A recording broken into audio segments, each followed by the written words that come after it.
Okay, people, want to do a video, just an update of the tank.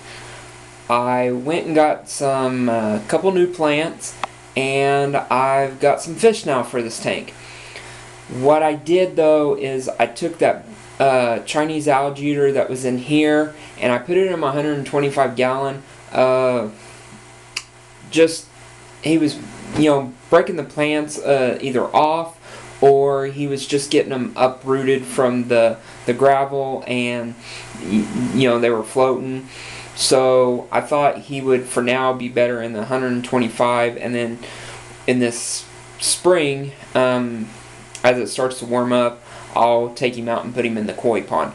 But a quick show of the plants. While I was at the store, of course, I was at Petsmart trying to get some stuff, and I asked him what this was. It kind of looked like Java Fern while I was there at the store, but after I got it home up against this, I thought this was a crypt, but while I was at the store, but when I got it home up against my Java Fern, I noticed that's what it was. So I just, I broke it off, put a little piece here and a little piece there. They sold it to me pretty cheap since they didn't know what it was. So, that's still cool. Got a couple more Java Ferns. One of the plant he broke up was my El Nino fern. So I took the little pieces of growth that was growing, so now I've got 1, 2, 3, 4 different little pieces, so kind of excited to see how those are going. As you can see, I mean, they're starting to put on some leaves. The creeping Charlie is what he really kind of beat up, so basically that's all I've got left. I mean, it had new growth on it until he was beating it up pretty good. The Wisteria, it's putting on new growth, probably not as fast as I'd like, but hey, new growth, I'm going to take it. One of the other things I got, it's kind of hard to see, it's pretty small, but I believe that is a Tiger Lotus Lily. There's a big bulb under there, so I grabbed that. They sold it to me really cheap since they didn't know what it was, but kind of excited to see how that does. If it does really well, I'm hoping that can actually go out in my pond, more or less, but get it started in here and see how it goes. The other thing I was wanting to show is this Amazon sword back here. Putting on a lot of new growth on the leaves, so before too long I'm going to get rid of those nasty looking leaves, but wanted to show that. The other thing I want to show is how I acclimate fish.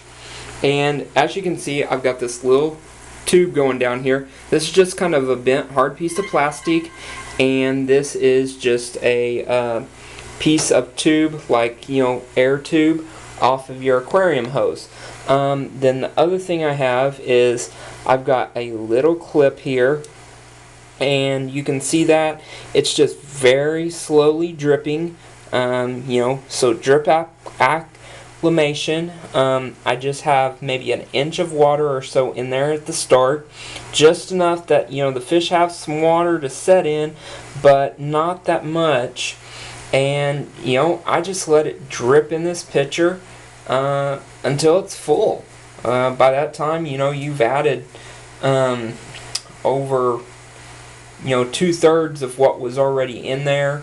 So by that time, temperature wise and water quality or water chemistry wise, you are at the same. By doing that, that gives them 30 minutes of acclimation time. Plus, I still go in and float the bag at the top, like typically most people do. So acclimation time, you're actually probably 45 minutes, 15 minutes of float, and then 30 minutes of filling up the pitcher. So that's how I do it. It works well for me. A lot of success. Actually, by doing it this way, I may have only lost one fish in the process. So that's what I do. The fish I got, I'll do an update on them, but I got 8 Glo Light Tetras, and I got 2 octaluses. The octalus is a dwarfed algae eater. Thought it would do really well here in this tank by it being small like that. And then my plan is to also add some ghost shrimp to help with the cleaning process. But right now I don't see any algae. Now I said that, I'll probably just get hammered with an outbreak of algae. But that's my update when I get the fish in, and I'll do another update and show you how it's going. So thanks, hope everybody's doing well.